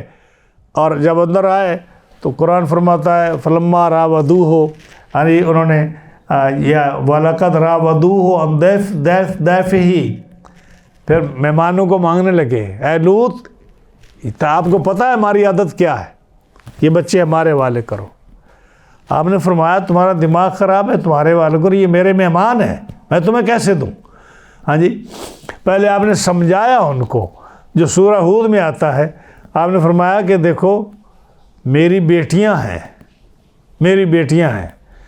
اور وہ تمہارے لیے بہتر ہے کہ تم ان کے ساتھ نکاح کر لو. ہاں جی، 2 روایتیں آتی ہیں یہاں. ایک روایت یہ آتی ہے کہ آپ نے فرمایا میری بیٹیاں ہیں، ایک روایت یہ ہے کہ نبی جو ہوتا ہے قوم کی عورتیں ان کی بیٹیاں ہوتی ہیں. تو آپ نے فرمایا کہ تمہاری بیویاں جو ہیں وہ بھی میری بیٹیاں ہیں، اور جب وہ تمہارے نکاح میں ہیں تو تم ان کے ساتھ جو ازدواجی زندگی ہے وہ شریعت کے مطابق گزارو. تو تم جو ہے وہ تمہارے لیے حلال ہے، ہن اطہر لکم، وہ تمہارے لیے پاکیزہ کام یہ ہے کہ تم اپنی بیویوں کو ایز اے بیوی استعمال کرو. یہ ایک قول یہ ہے. ہمارے علماء نے یہی کہا ہے کہ قوم کی بیٹیوں کو، قوم کی ان عورتوں کو جو کافرہ تھیں، ان کو کہا کہ کافروں کو کہا کہ تم اپنی بیویوں کے ساتھ زندگی گزارو، ہن اطہر لکم، یہ تمہارے لیے بہتر ہے. دوسری روایت یہ ہے کہ فرمایا کہ اگر تم ضرور جو ہے ان میرے مہمانوں کو خراب کرنا چاہتے ہو تو یہ دوسرا قول بھی بعض مفسرین نقل کیا ہے، اگرچہ اس پر زیادہ قول علماء نہیں ہیں. فرمایا میری 2 بیٹیاں ہیں، تم ان سے نکاح کر لو، اور لیکن میرے مہمانوں کو کچھ نہ کہو. اس دور میں کافر عورت کا اور مرد کا نکاح، ایک مومن ایک کافر کا نکاح اس دور میں جائز تھا. جیسے کہ ابتدائی اسلام میں مسلمان عورت کا کافر مرد کے ساتھ نکاح جائز تھا. نبی کریم علیہ السلام کی صاحبزادی حضرت زینب، ان کا نکاح حضرت ابوالعاص سے ہوا. حضرت ابوالعاص جو تھے یہ حضرت خدیجہ کے باجے تھے، اور یہ اسلام نہیں لائے تھے، مسلمان نہیں تھے. ان کے ساتھ حضرت زینب کا نکاح ہوا اور وہ نکاح جاری رہا یہاں تک کہ جنگ بدر میں حضرت ابوالعاص جو اس وقت تک مسلمان نہیں ہوئے تھے وہ گرفتار ہو گئے، اور گرفتار ہو کر جب ان بدری قیدیوں کے ساتھ وہ بھی مدینہ پاک میں تھے تو حضرت زینب نے اپنا ہار مکہ مکرمہ سے جو حضرت خدیجہ کا ہار تھا وہ بھیجا. جب حضور نے فدیہ مانگا تو حضرت زینب کا ہار، حضرت زینب نے حضرت خدیجہ کا ہار جو ماں نے بیٹی کو شادی کے وقت دیا تھا وہ بھیجا. حضور صلی اللہ علیہ وسلم نے وہ ہار اٹھایا اور آپ کی آنکھوں سے آنسو جاری ہو گئے. یہ پرانی یادیں تازہ ہو گئیں. ہاں جی، تو حضرت زینب جو تھی انہوں نے وہ اپنا ہار بھیج کر حضرت ابوالعاص کو چھڑایا. حضرت ابوالعاص واپس گئے. جب واپس گئے تو انہوں نے اپنی امانتیں لوگوں کو دیں، اور دینے کے بعد پھر انہوں نے اعلان کیا مکہ شہر میں کہ لوگوں، میں مدینہ منورہ میں مسلمان اس لیے نہیں ہوا تھا کہ لوگ یہ نہ کہیں کہ قید کے ڈر سے ابوالعاص مسلمان ہو گیا ہے. میں آیا ہوں، میں نے ساری امانتیں تم کے واپس کر دی ہیں، اب میں چوک میں کھڑا ہو کر اعلان کر رہا ہوں کہ میں اعلان مسلمان ہو رہا ہوں. تو اس ابوالعاص مسلمان ہو گئے. نبی کریم علیہ السلام نے اسی پرانے جاہلیت کے یعنی اسلام سے جو قبل نکاح ہوا تھا اسی نکاح کو حضور نے ابو العاص کے نکاح کو قائم رکھا، اور پھر وہ مسلمان ہو کر حضور صلی اللہ علیہ وسلم کے ساتھ مدینہ منورہ چلے گئے۔ اسی طرح نبی کریم علیہ السلام کی دوسری صاحبزادیاں حضرت رقیہ، حضرت ام کلثوم، ان کا نکاح ابو لہب کے بیٹے عتبہ اور عتیبہ سے ہوا تھا، وہ بھی کافر تھے۔ اور جب یہ آیات اتری اور ابو لہب جو تھا اس نے انکار کیا، اور یہ آیت اتری اس کے بارے میں تبت یدا ابی لہب و تب، تو اس نے کہا محمد کی بیٹیوں کو طلاق دے دو غصے میں آ کر۔ تو اب عتبہ اور عتیبہ نے حضور کے صاحبزادیوں کو، رقیہ اور ام کلثوم کو طلاق دے دی، وہ کافر تھے۔ اور حضور کے چہرے پر ایک روایت یہ آتی ہے کہ تھوکا بھی صحیح، جس پر آپ نے پھر بد دعا فرمائی، اللہم سلط علیہ قلبا من کلابک، اے اللہ اس پر اپنے کتوں میں سے ایک کتا چھوڑ دے، یہ بد دعا کی۔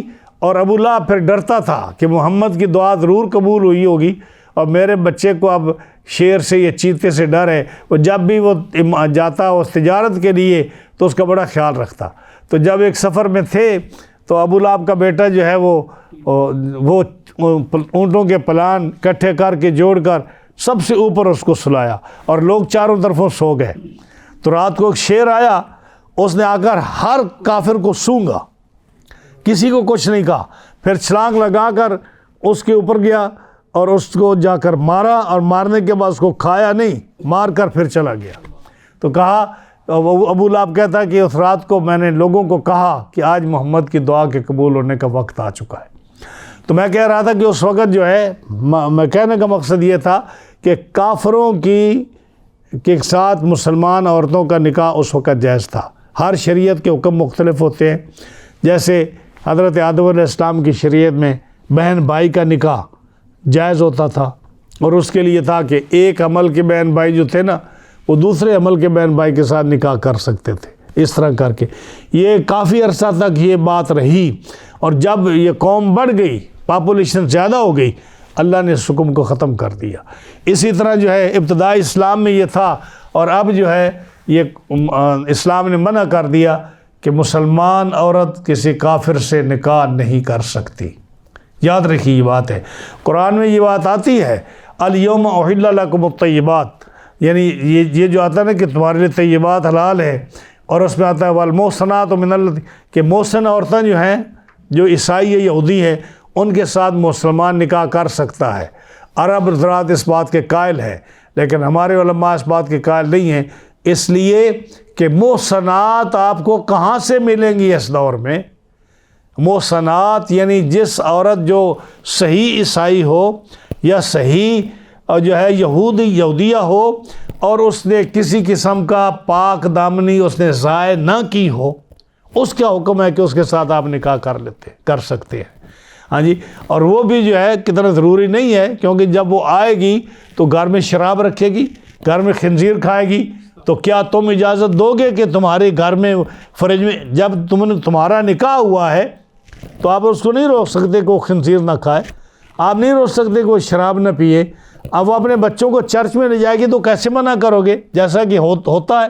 تو اس لیے دیکھنا یہ چاہیے کہ اس کا فائدہ کیا ہے، نقصان کیا ہے۔ اور عورت کے ساتھ نکاح اس لیے جائز رکھا اسلام نے کہ مرد غالب ہوتا ہے عورت پر، اور عورت کو چند ہفتوں کے بعد، چند مہینوں کے بعد اس کو مسلمان کر لیتا ہے۔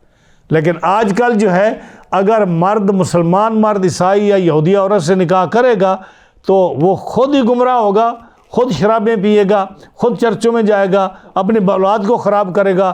اس لیے یہ کسی صورت میں بھی یہ مسئلہ جائز نہیں ہے۔ ہاں جی، تو عورت جو ہے پھر بھی کسی جز ملتی ہے کہ وہ مسلمان مرد سے نکاح کر سکتی ہے، لیکن ظلم یہ ہے کہ آج مسلمان عورتیں عیسائی اور یہودی اور ہندو سے شادی کر رہی ہیں، جو کہ سراسر اسلام اور قرآن و حدیث کے خلاف ہے۔ کوئی مسلمان عورت کسی یہودی مرد سے، کسی یہودی عیسائی سے، کسی ہندو سے مسلمان عورت نکاح نہیں کر سکتی، وہ نکاح نہیں ہوتا۔ تو حضرت لوط علیہ السلام نے جب یہ کہا تو انہوں نے کہا، اے لوط تمہیں پتہ ہے کہ ہمیں عورتوں سے کوئی دلچسپی نہیں، یہ لوگ ہمارے حوالے کریں۔ اب آپ نے کہا یہ کیسے ہو سکتا ہے؟ پھر آپ نے کہا یا اللہ، مجھے ہمت میرے پاس ہوتی، میرا قبیلہ ہوتا، یہ قرآن مجید کی سورہ ہود میں ہے، میرا قبیلہ ہوتا یا میرے پاس طاقت ہوتی تو میں اپنے مہمانوں کو ڈیفینڈ کرتا اور ان کے حوالے نہ کرتا اور میں ان کو سبق سکھاتا۔ جب وہ لوگ دیواریں پھاند کر چھت سے اتر کر نیچے گھر میں آئے تو حضرت لوط علیہ السلام جب بہت پریشان ہوئے تو جبریل نے کہا اے لوط پریشان نہ ہو۔ اس وقت کہا کہ ہم اللہ کے فرشتے ہیں، ہم اللہ کے فرشتے ہیں، ہم ان کو عذاب دینے کے لیے آئے ہیں، بس آپ دیکھیں ہوتا کیا ہے۔ جبریل نے پر مارا تو جیسے قرآن نے فرمایا فَتَمَسْنَا أَعْيُنَهُمْ، ہم ان کی آنکھوں کو اندھا کر دیا۔ یہ جیسے پیشانی ہے نا، پیچھے ناک آنکھ منہ سارا ایسے دیوار بن گیا، کوئی آنکھ کا نشان ہی نہیں ہے۔ یہ آنکھ کا نشان ہے نا، ہاں جی، آنکھ کا نشان ہو تو کوئی نظر آئے، نظر بھی گئی، آنکھ کا نشان بھی گیا، ناک کا نشان گیا، منہ کا نشان گیا۔ اب وہ دیواروں کو تلاش کرتے پھرتے ہیں کہ ہمیں باہر نکلنے کا راستہ ملے، ہم بھاگ جائیں، کہ ان کو پتہ چلا کہ اب تو ہم اندھے ہو گئے، بالکل نظر کچھ نہیں آتا، عذاب آ گیا اللہ کا۔ تو حضرت لوط علیہ السلام نے ان کو نکالا باہر، وہ نکل گئے۔ اب انہوں نے کہا اے اللہ کے نبی اپنے ساتھیوں کو لو اور شہر سے نکل جاؤ، ہم انتظار کریں گے جب آپ حد سے نکل جائیں گے، اپنے مقام پر پہنچ جائیں گے، ہم ان بستیوں کو الٹا لٹکانے والے ہیں۔ حضرت لوط علیہ السلام اپنی دو صاحبزادیوں کو لیا، ایک روایت میں آتا ہے کہ 14 آدمیوں کو لیا، ایک روایت یہ آتی ہے کہ 14 آدمی تھے آپ کی قوم کے جو آپ پر ایمان لائے تھے، ان کو لیا۔ بعض روایت میں آتا ہے کہ 2 بیٹیاں اور آپ کی کچھ بیویاں تھیں جو مسلمان تھیں، مومنہ تھیں، ان کو لیا۔ بعض روایت میں آتا ہے کہ صرف 2 بیٹیاں تھیں اور ان کی ماں کافرہ تھی۔ تو انہوں نے کہا کہ ان کو آگے رکھنا، تم پیچھے رہنا، اور ان کو کہنا کوئی پیچھے ہٹ کر نہ دیکھے، جو ہٹ کے دیکھے گا اس پر وہ پتھر گرے گا جو اس کے نام کا ہے۔ تو صاحبزادیاں جو ہیں وہ جا رہی ہیں، وہ اگر مومن 14 تھے تو وہ بھی جا رہے ہیں، آپ ان کے پیچھے ہیں، لیکن وہ بیوی جو تھی کافرہ تھی، اس کو فکر تھا قوم کا۔ جب اس نے پیچھے دیکھا تو یہ پتھر اس کے نام کا لکھا تھا، وہ اس کے سر پر لگا اور وہ فی النار ہو گئی۔ اس کے بعد آپ ان کو لے کر، بعض روایت میں آتا ہے کہ آپ مصر کی طرف گئے یا آپ سیریا کی طرف گئے، تیسری روایت ہے کہ آپ مقام زارا کی طرف گئے، زارا ایک شہر ہے، وہاں گئے، آپ کی 2 صاحبزادیاں بھی اور آپ بھی۔ جب آپ وہاں پہنچ گئے، یہ رات کا وقت تھا، جب آپ چلے تو آپ نے جبریل بھی ان کے ساتھ تھے، جبریل سے پوچھا کہ اے جبریل یہ عذاب کب آئے گا؟ انہوں نے کہا صبح کے وقت آئے گا۔ کہتے پھر اتنا جلدی نکال لیا، صبح تو بھی بہت دور ہے۔ ہاں جی، ان موعدہم الصبح الیس الصبح بقریب۔ جبریل نے کہا صبح دور نہیں ہے، صبح بہت قریب ہے، ان کا عذاب آنے والا ہے۔ تو صبح کہتے ہیں رات کے 6 حصے کو، آخری جو 6 حصہ ہے نا، وہ اس میں یعنی جو آخری رات کے 6 حصے کرے نا، جو آخری 6 حصہ ہے اس وقت عذاب آئے گا۔ تو آپ جب وہاں پہنچے تو اس کے بعد جبریل نے پھر ان کو عذاب دیا، 7ویں زمین سے نیچے سے ایسے اٹھایا اور آسمان پر لے گئے۔ نبی کریم علیہ السلام نے پوچھا جبریل آپ کی طاقت کتنی ہے؟ تو اس دن جبریل نے کہا یا رسول اللہ صلی اللہ علیہ وسلم میری طاقت پوچھتے ہو؟ میں نے 7 زمینوں کو، ان 5 بستیوں کو اپنے ایک پر اٹھایا، میں آسمان تک لے گیا اور اتنا اونچا لے گیا کہ کتوں اور مرغوں کی آوازیں آسمان والوں نے سنی، پھر میں نے اس کو الٹ دیا تو مجھے ذرا بھی پریشانی اور تکلیف اور محسوس نہیں ہوا کہ میرے پر کچھ ہے یا نہیں ہے۔ یہ میری طاقت ہے سیدنا جبریل امین کی۔ اس لیے اللہ تعالیٰ نے ان کو فرمایا شدید القوا، فرمایا سورہ نجم میں کہ جبریل جو ہے وہ بڑی طاقت والے فرشتے ہیں، شدید القوا ہیں۔ انہوں نے نبی کریم علیہ السلام کی مدد بدر میں اور باقی جنگوں میں کی ہے، اور سارے نبیوں کی مدد وہ کرتے رہے، جب بھی کسی کو تکلیف ہوتی ان کی مدد کرتے رہے۔ تو حضرت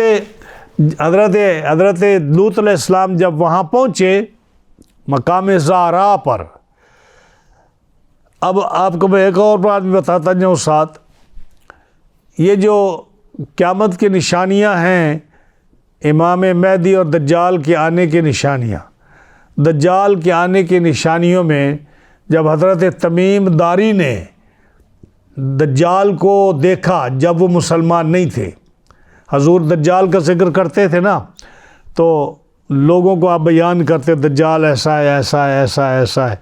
حضرت تمیم داری نے سفر کیا کچھ لوگوں کے ساتھ، وہ عیسائی تھے، مسلمان نہیں تھے، تو وہ کسی جزیرے میں گئے، جہاز ٹوٹ گیا، کشتی ٹوٹ گئی، تو جزیرے میں گئے، وہاں انہوں نے جساسہ کو دیکھا۔ جساسہ سے لوگ کہتے ہیں کہ دابت الارض ہے، وہ جو قیامت کے قریب نکلے گا، اور پھر اس نے کہا کہ دجال ادھر ہے، وہ دجال کو جا کر دیکھا۔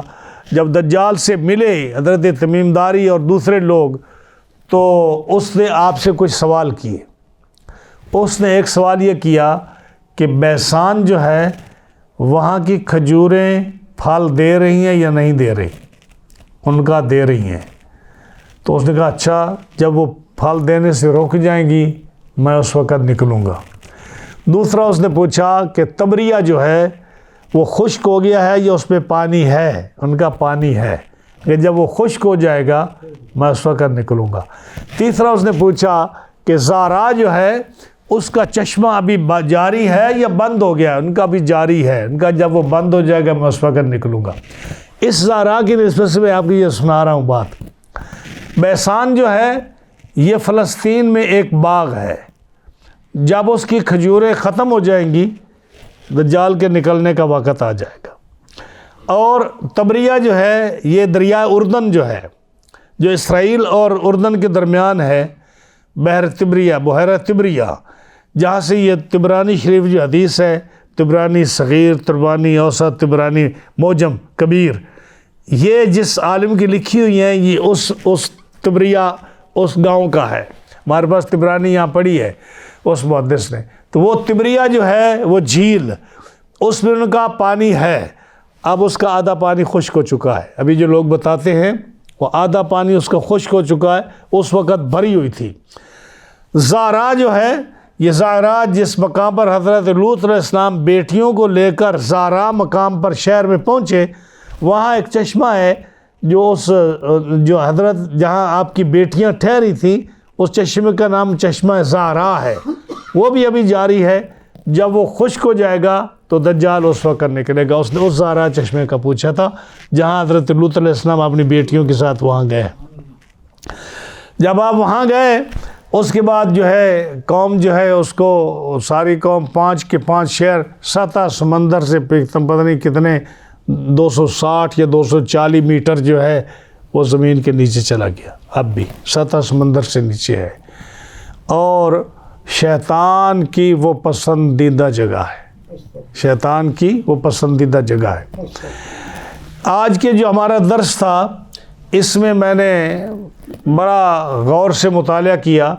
ایک بات جو قوم کو اور مسلمانوں کو پتہ ہونی چاہیے، وہ افسوس ہے کہ ہم اس کو کھلے لفظوں میں بیان نہیں کر سکتے، لیکن اگر کوئی سمجھنے والا ہو تو اس بات کو سمجھے کہ شریعت میں شرم نہیں ہے۔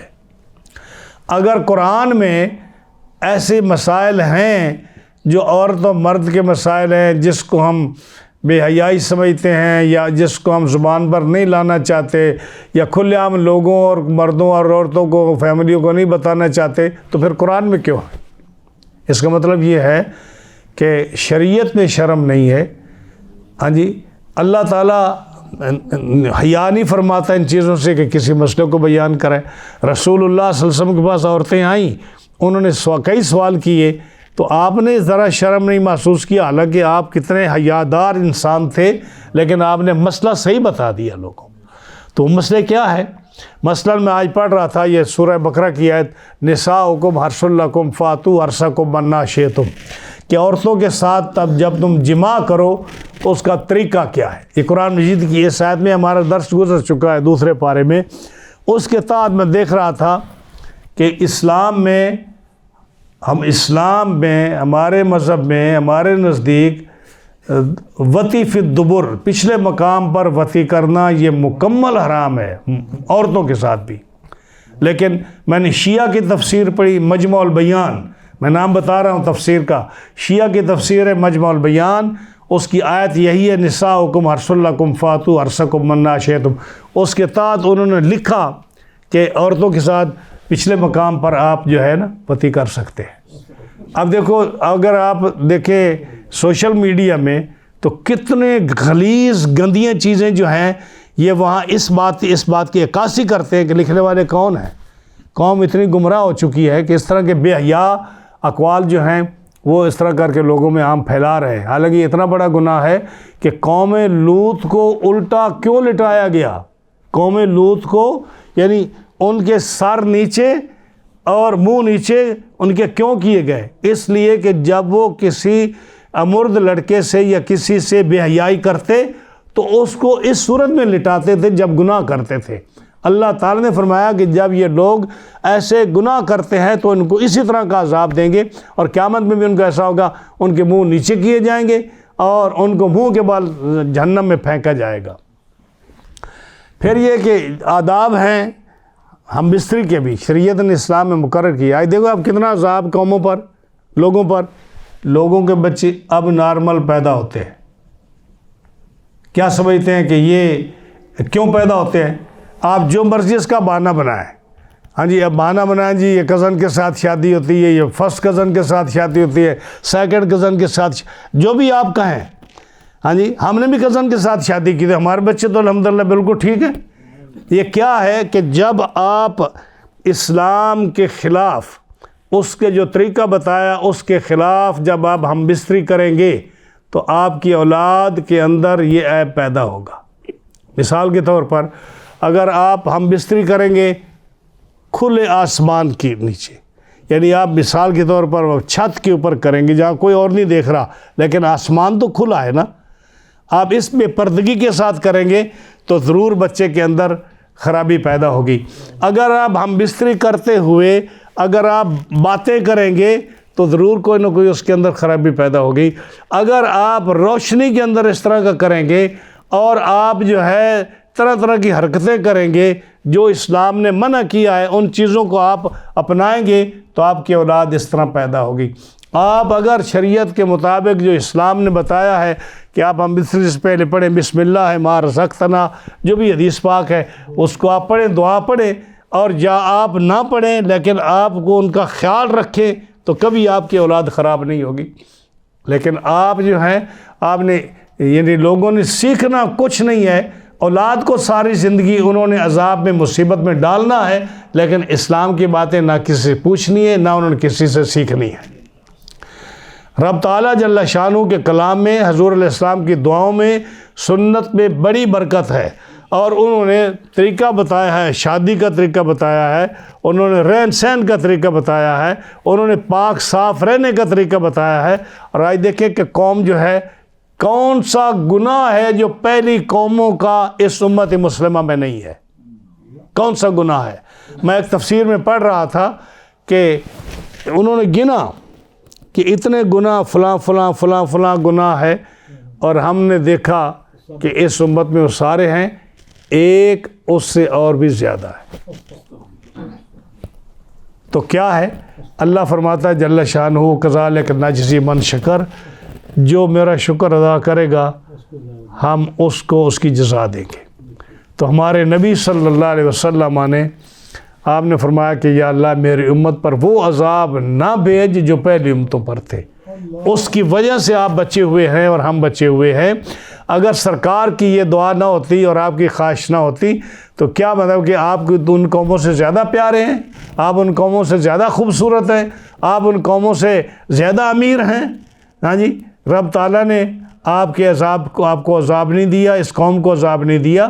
تو ایک بہت وسیع باب ہے اس بات میں کہ آدمی کو کیسے شادی کرنی چاہیے، اس کو کیسے ازدواجی زندگی گزارنی چاہیے، اس کو کس طرح سے ازدواجی تعلقات قائم رکھنے چاہیے۔ بہت سارے لوگ پوچھتے ہیں لیکن یہ مسئلہ ایسا ہے کہ لوگ کہیں گے مولوی بھی حیا ہو گیا جی۔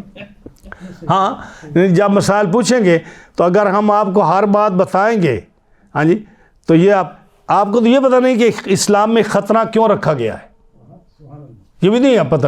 اس کی بھی ایک وجہ ہے کہ اسلام میں مسلمانوں کے لیے ابراہیم علیہ السلام کی شریعت میں ختنہ کیوں ہے۔ آپ اس کی وجہ معلوم کر لیں تو آپ کا آدھا ایمان بچ جائے گا، آپ کو پتہ لگے گا کہ اسلام کیا چاہتا ہے، کیوں خطرہ کیا، اس کی وجہ کیا ہے. ہاں جی. لیکن ہم ایسی باتیں آپ کو بتائیں گے تو آپ کہیں گے کہ مولوی صاحب کیسے کیسے مسائل بیان کرتے ہیں. لیکن آپ پڑھیں، سیکھیں ان باتوں کو. شریعت میں حیا یہ شرم نہیں ہے. شریعت نے جب قرآن مجید میں یہ باتیں ہیں، احادیث میں یہ باتیں ہیں، اور حضور صلی اللہ علیہ وسلم نے واضح بیان فرمائی ہیں تو آپ کو ان کا پتہ ہونا چاہیے. ہاں جی. تو یہ میں بتا رہا تھا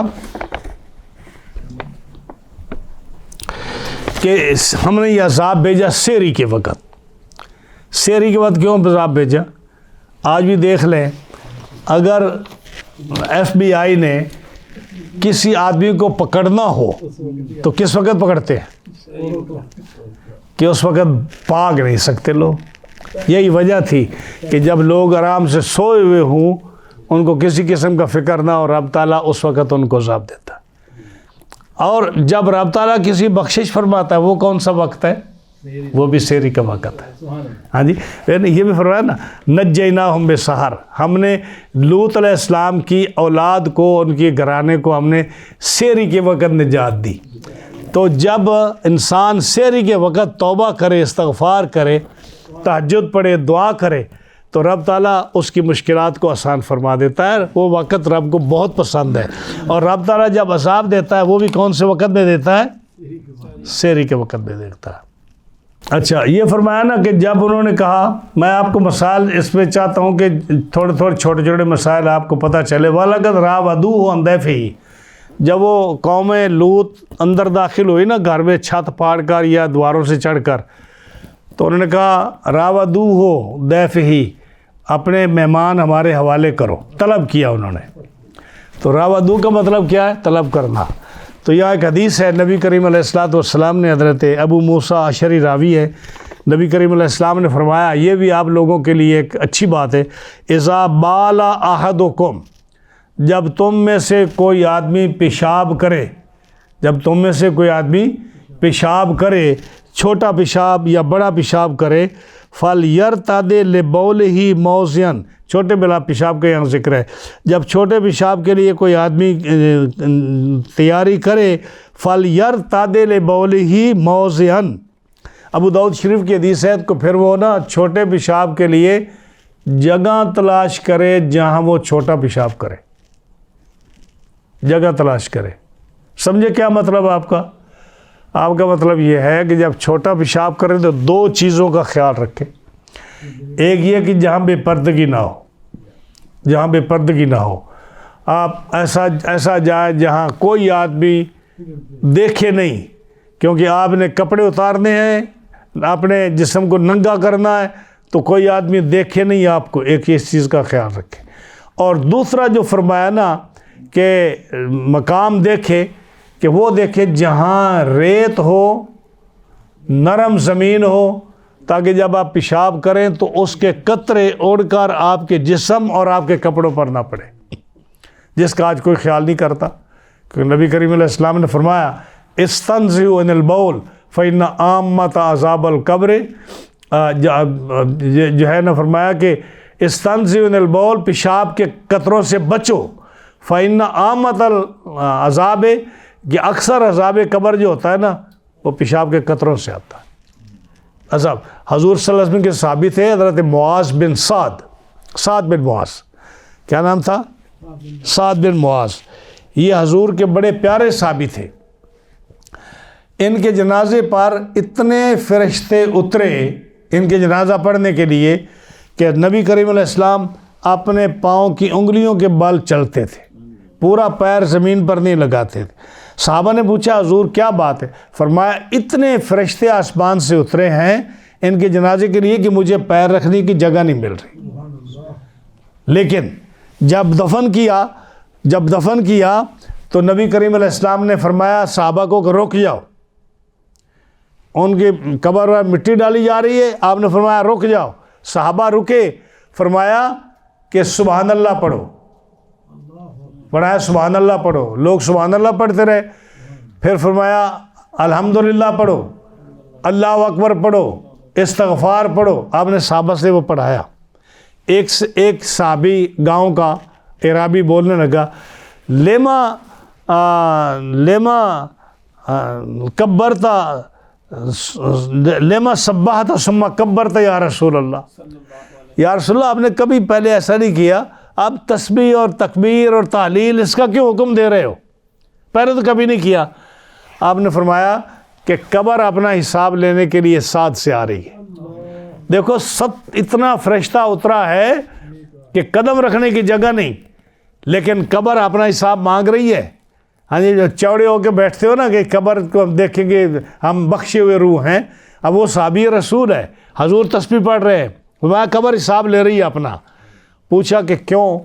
اس لیے کہ یہ پیشاب کے قطروں سے نہیں بچتا تھا، سعد بن معاذ پیشاب کے قطروں سے نہیں بچتا تھا۔ لیکن اب ایک غلط فہمی آپ کی اور دور کر دو، یہ نہ سمجھنا کہ وہ اپنے پیشاب کے قطروں سے نہیں بچتا تھا، وہ ذمہ دار تھا۔ بکریاں، اونٹ، گائے جو تھی نا، ان کے یہ جانور جو تھے، جب ان کو ایک آدمی ذمہ دار آدمی جب چراتا ہے تو ان کے پیشاب سے بچ سکتا ہے؟ یہ وجہ تھی کہ وہ، حالانکہ یہ بول جو ہے نا، گائے بکری بھینس جن کا گوشت کھایا جاتا ہے ان جانوروں کا پیشاب اور ان کے گوبر جو ہے یہ نجاست خفیفہ ہے، ہلکی نجاست ہے، اس کا حکم اور ہے۔ لیکن نبی کریم علیہ السلام نے فرمایا کہ یہ پیشاب کے قطروں سے نہیں بچتا تھا، اس لیے قبر حساب لے رہی ہے۔ اور وہ کون سا حساب؟ ان جانوروں کا پیشاب جو تھا۔